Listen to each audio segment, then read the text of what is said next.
3磅，你现在看到。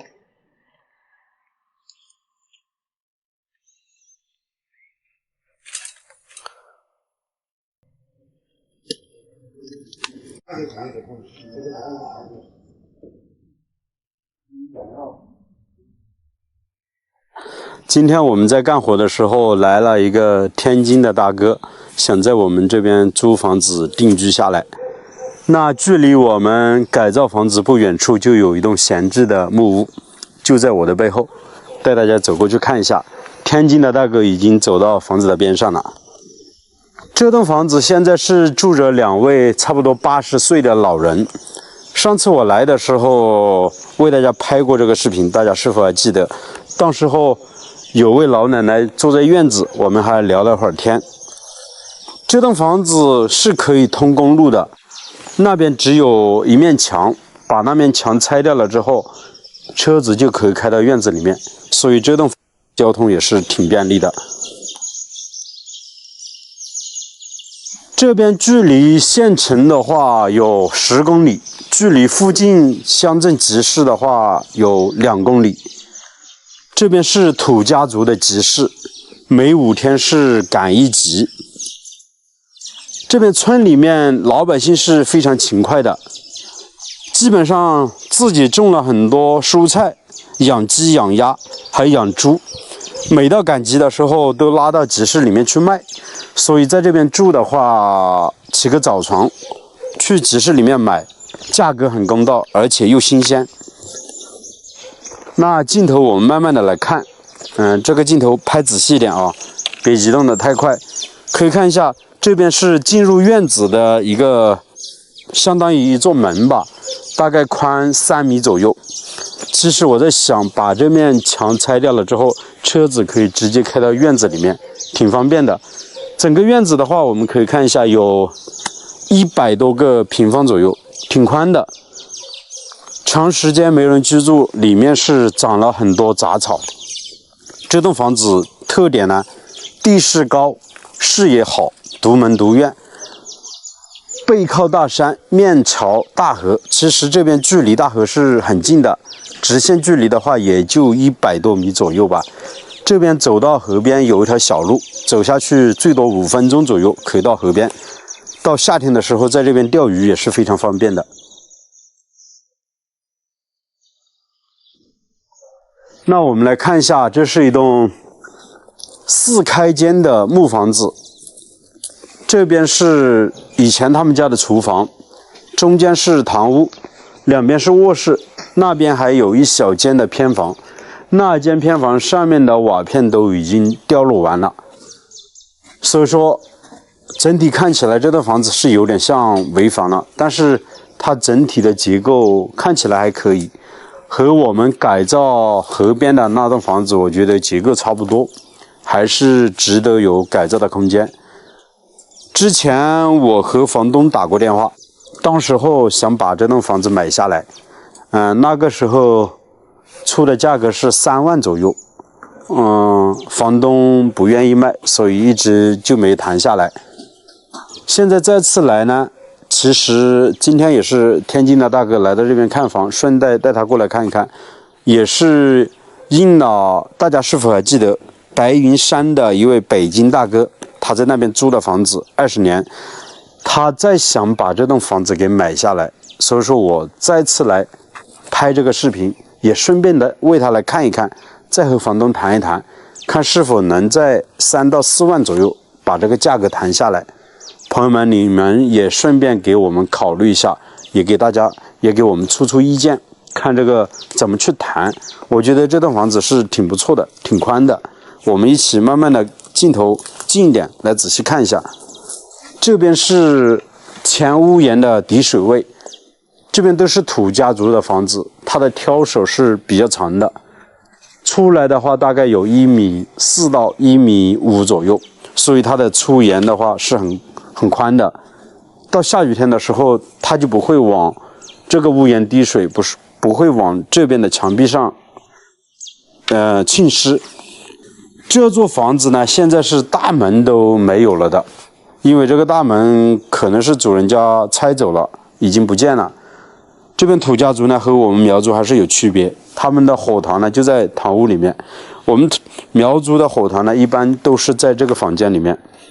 这栋房子我们可以看到，这是单独留有一扇小门，从这边可以进入房间的。长时间没人打理，它屋顶上的瓦片是漏雨了，看这些楼板，好多地方它是腐烂掉了的，底下的木地板也都是腐烂掉了，所以非常的可惜。这栋房子如果买下来的话，基本上也就买一个结构吧，很多地方是需要换掉的。里面基本上什么东西也没有，有碗柜，还有几个木柜子。整个房间的话有30个平方左右，没有多宽，但是一家人生活的话基本上是没什么问题。我们再来看一下这间偏房，基本上我觉得应该是没有多大值得改造的地方了，破破烂烂，墙板都没有，上面屋顶上的瓦已经全部掉下来了，看地下很多碎瓦片，还有一些墙板。这个地方后期把它拆除的话，在这边如果用砖重新再封一个房间的话，也挺不错。从这边过来的话，以前在过去是有一栋房子的，这栋房子没人住，现在已经是拆了。我们沿着这边往这个位置走一下看。和邻居聊了会儿，如果合适的话，我们可以把这边给租下来，打造一个比较宽的小院了。这个宅基地的话有400多个平方，挺宽的。现在剩下的就是一间偏房和一间非常陈旧的砖结构房子了。但是这边的视野就非常的好。为什么我刚刚进入这个院子的时候，我就说这栋房子很有特点，独门独院，背靠大山，面朝大河。那边是没有砍掉一些树木，所以看不到大河。但是如果我们站在这个院子，就可以看到底下的大河了。朋友们看到吧，视野是非常开阔的，而且地势非常的高。到夏天的时候也是挺凉快的。这边的海拔差不多是400米左右。好了，我们再来这边看一看。天津的大哥实际上是挺有兴趣的，对这套房子，所以他一直仔细的去房里面看了看。这家人的房子，它的背后还是有一个相当于一个加宽了一个空间，大概有3米左右，对不对？这个院子挺宽的吧？我们从堂屋这边进入到他们家的后面这个加宽的位置去看一下，怎么样？这个房子修起来？那块的那个这立柱的那块得换，跟你那个房子似的，这个截断了底下。把底下截断，重新假接一根就可以了。那块都已经死下去了。哦，已经往下沉了，对不对？下沉了，都裂开了。哦，那个立柱，这个都好解决。啊，这个好解决。这板都得换。这些木地板全部都需要换，而且上面的楼板都需要换。啊，不换的话不行。这打造得多少钱？这像这个？像这个房子的话，如果打造出来的话，我估计几万块钱估计要花。这个屋顶上的几万块钱吧？几万块钱肯定要的。啊。所以说这个成本也挺大，但是如果租金便宜的话，我觉得可以考虑。之前和他说过，可能就是1年，再没专门打理就完了，基本上就完了，就垮了。1年大概就几百块钱哦，这个租金很便宜哦。那我们来看一下这个背后加宽的位置。其实这个房子的进深都没有多宽，大概也就5、6米左右吧。它这个门得装门，装这个几扇门也得点钱，这个。这个一扇门的话，木门的话就几百块钱一扇，啊，2、3千块钱。哎，这后面加宽是有很多地方可以利用的，就像我们现在在河边改造的房子，后面有砖封嘛，把这个屋檐滴水的话加出去，整个这后面这一块就挺宽的。你做几个那个卫生间啊，做几个那个什么厨房都是可以的，对不对？嗯。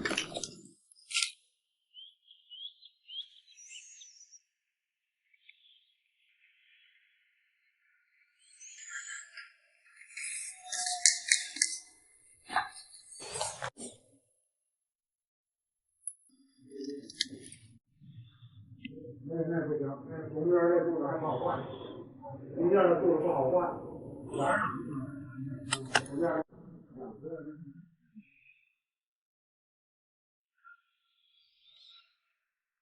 不好好打理那样柱啊。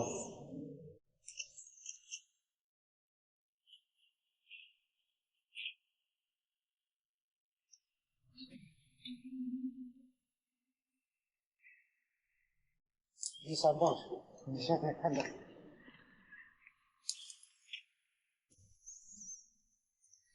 好了，朋友们，整体的话，这栋房子就是这样的一个情况。如果买下来的话，我们是打算看能在4万以内谈不谈得下来。如果租的话，已经和房东聊过了，大概就500到800左右吧，基本上意思一下，1年的租金就这样子。你们觉得怎么样呢？这期的视频就为大家分享到这里，我是石头，喜欢请关注康居北苑，下期视频再见，拜拜。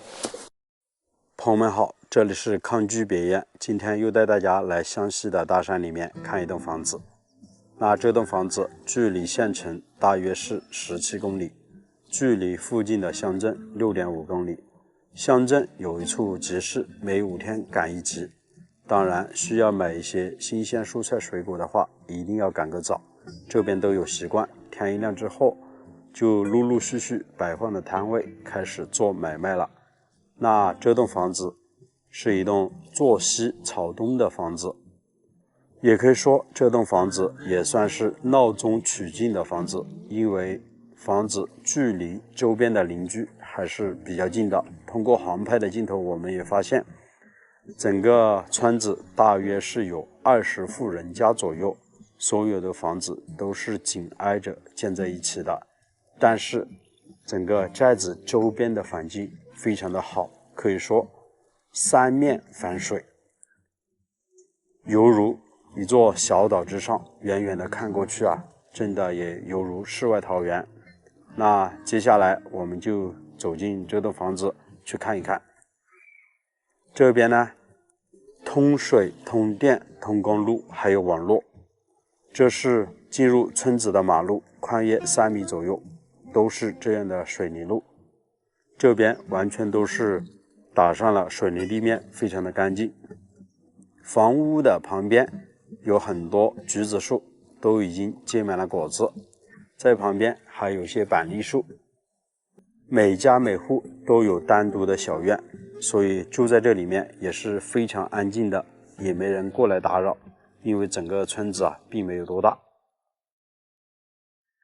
那这栋房子的进深，我目视看了一下，差不多接近是8米左右，应该是非常大的一座木房子了。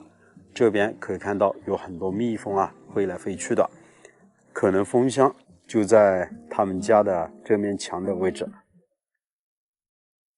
像这样野生的蜂蜜基本上是每到秋天的时候就可以采割这些蜂蜜了。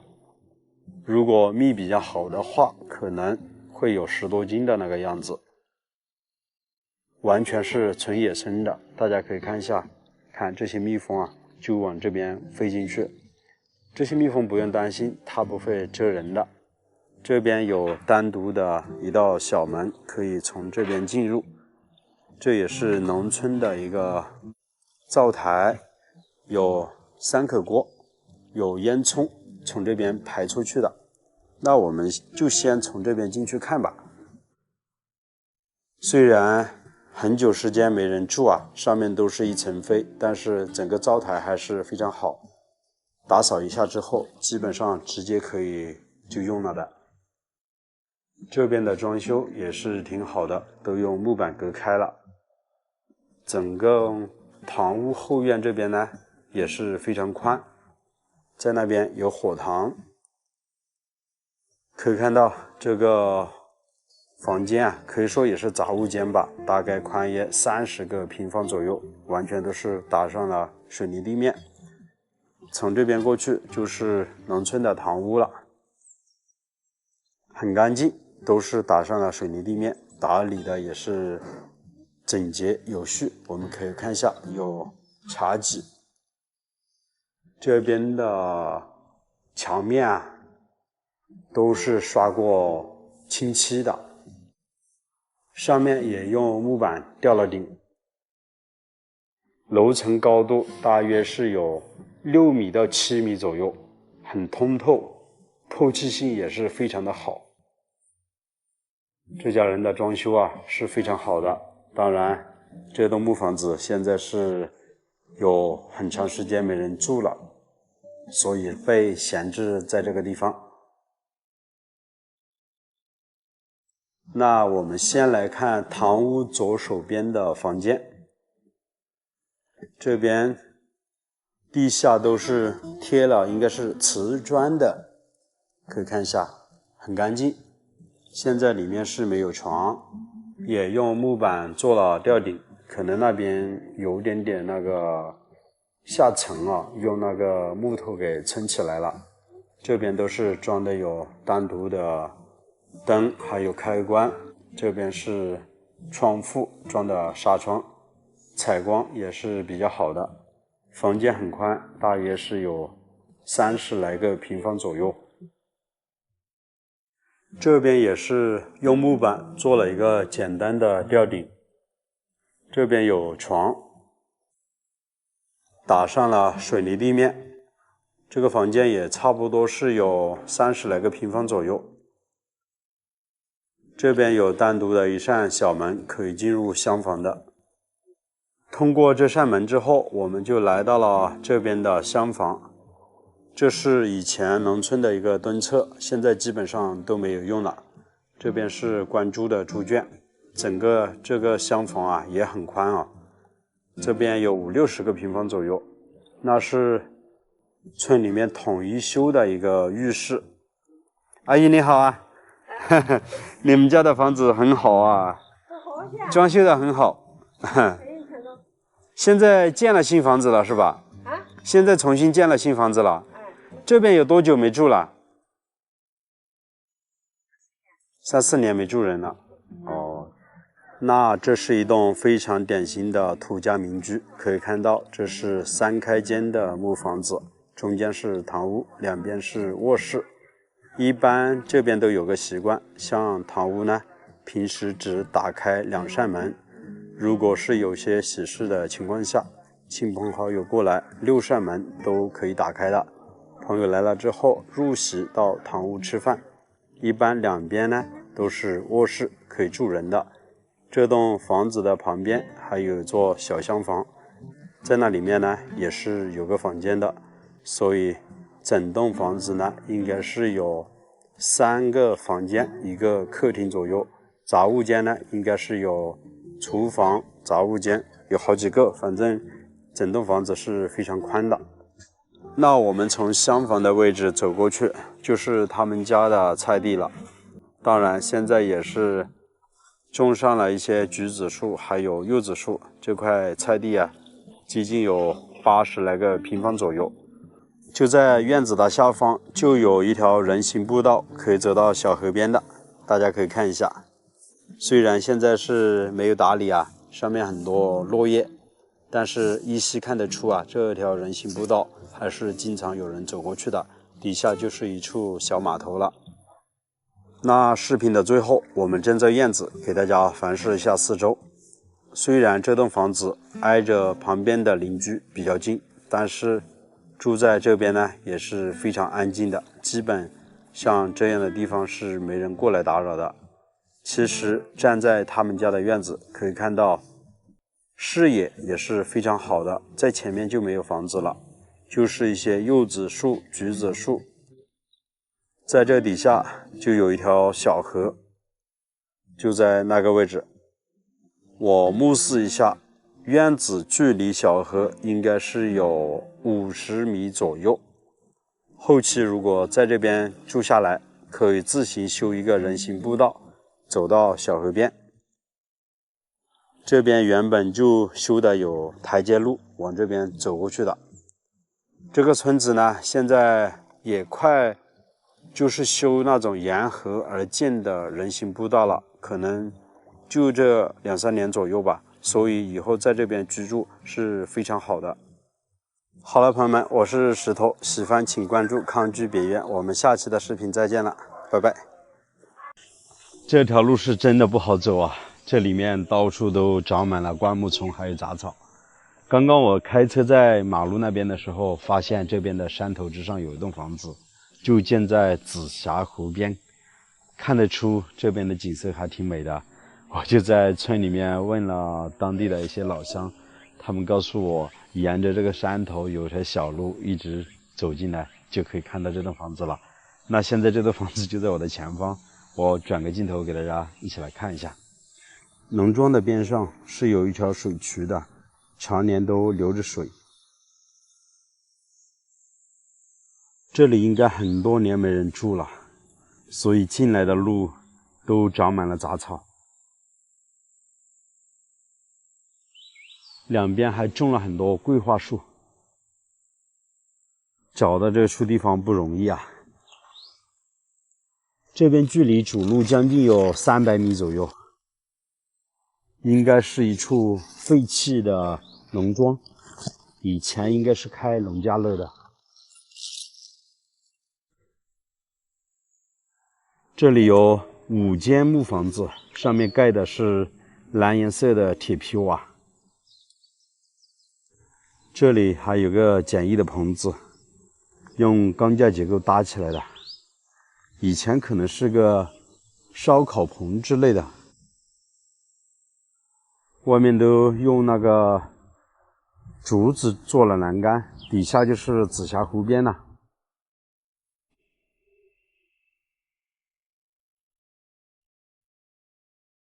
这边还挺开阔的，地面全部用石板铺了一层，还挺宽的。目视下将近有100来个平方左右吧。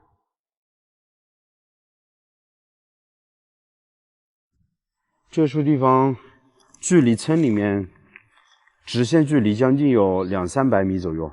刚刚我是开车从那边路过的时候发现的这栋房子。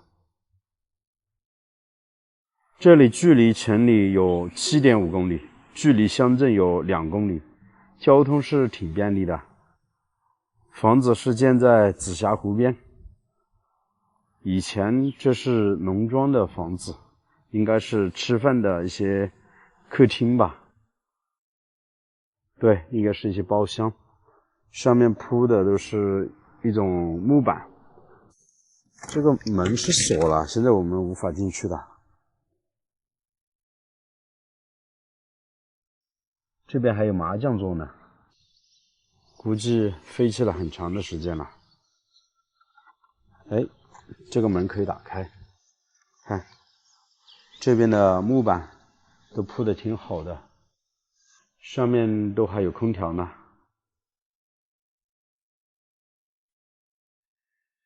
整个这个房间呢，将近有30来个平方左右。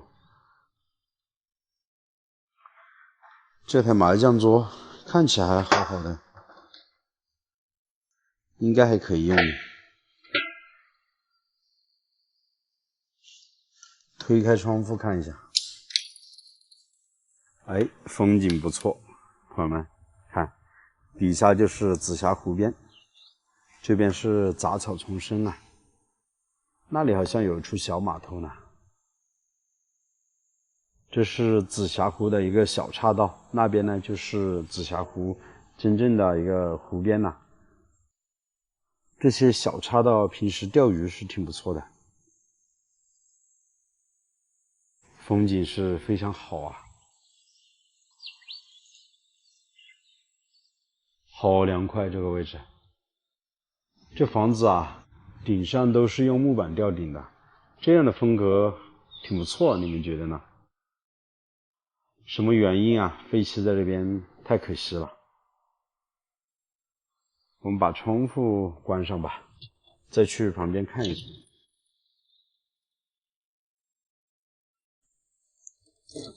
哎，这风太大了。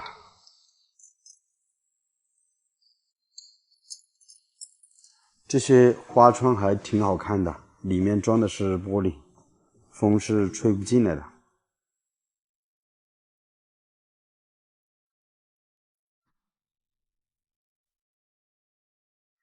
把门给拉上，再看旁边我们能不能进去啊？这一排总共有5间，哎，都可以进去的。这里还有床呢，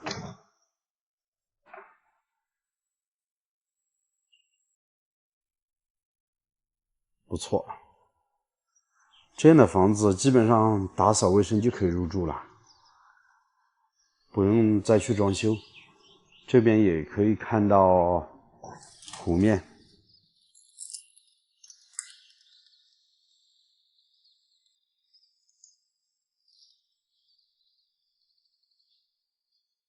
这个农庄我估计应该是生意不太好，做不下去。这边可能还是交通啊不太便利，车子是无法开进来的，只能人步行走进来。我们还是把门给它带上。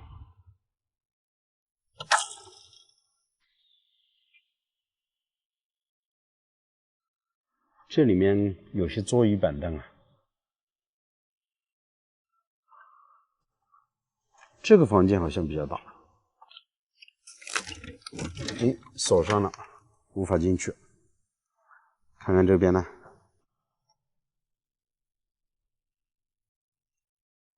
这个可以进。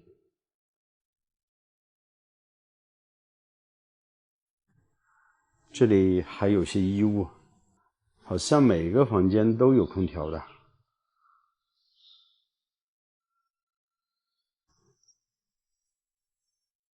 从这些衣物可以判断得出啊，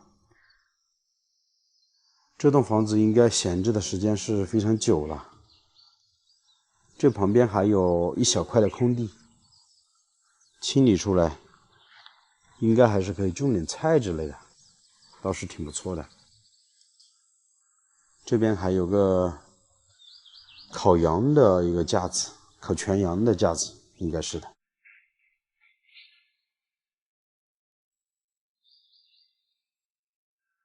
那边还有一栋砖房，走过去看一下。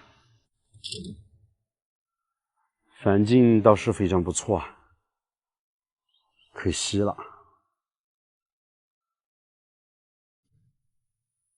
之前我在有一个靠近矮寨大桥的山头之上拍过一个农庄，大家还记得吧？也是处于一个半废弃的状态。确实在农村里面创业啊，开农庄、开农家乐，一定要谨慎啊，一不小心可能就会亏掉很多钱。像这个农庄，我估计也是如此啊。房子建的还挺不错的，应该当年投入挺大的。这边应该是锁上了门，无法进去的，已经锁上了。从外面给大家看一下。这边也有4间房子，这里应该就是厨房了。是的，里面有吧台，有展示柜。再过去看一下。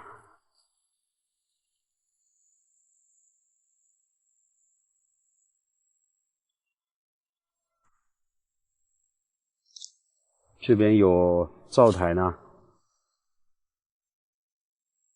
还有些锅碗瓢盆。看，这边是一处灶台，洗菜池子，基本上这些打扫卫生就可以入住了。这旁边应该是一个厕所，这是2个卫生间。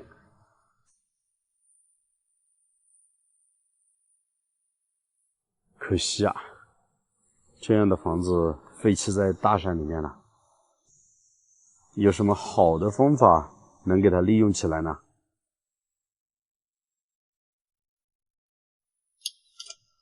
房子的边上都长满了杂草。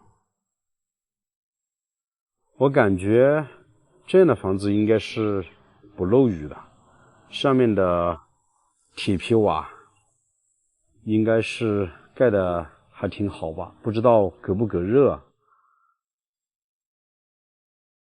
如果要重新给它换瓦片的话，我觉得还倒不如像我们家的那样子，那个凉亭给它铺上一层防水的，然后上面再盖上一层仿稻草的材料，这样子我觉得显得会更好看一些，你们觉得呢？刚刚在这边转了一圈，到处看了看，我觉得整个农庄的占地面积将近有500-600个平方左右，基本上的配套设施都有了，而且农庄的背后啊，还有一大片的山，山里面都是松树林。每年大概5-6月份到9月、10月份左右啊，这些松树林底下都会长满蘑菇。这样的一处环境真的很不错啊。这边是通水通电，喝的也都是自来水，也有山泉水。网络的话不知道有没有，现在网络也挺方便的，我觉得像我们随身带一个无线的 WiFi 就可以了。刚刚在村里面碰到一个老乡，和他的交谈当中才得知，这处农庄啊闲置了大概有7年左右的时间。他们说以前刚开业的时候生意还挺不错的，但是后面呢慢慢的就人越来越少。其实这个农庄它的周边环境是非常不错的，靠近了紫霞湖边，而且距离湖面也就7-8米左右吧。平时在农庄里面吃饭，朋友之间聚餐，还可以去紫霞湖边钓鱼。这位老乡也告诉我，以前这个农庄刚刚开始营业的时候，生意啊真的很不错，每天都有很多人过来。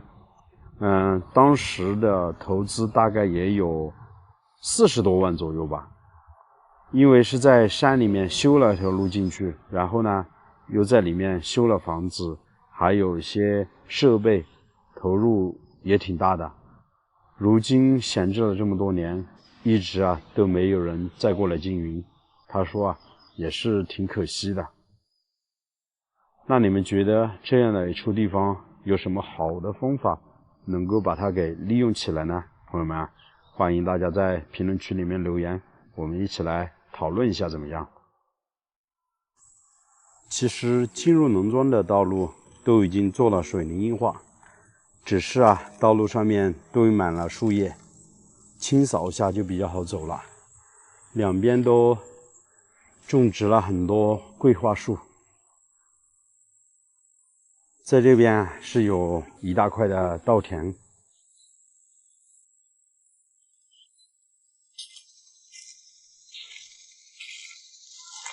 这稻田里面可能是养的有鱼啊。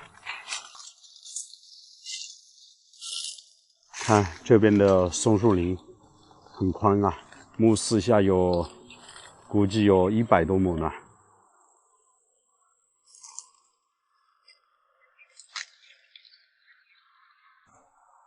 朋友们，这期的视频也就为大家分享到这里，我是石头，喜欢的还请记得点个关注，我们下期视频再见，拜拜。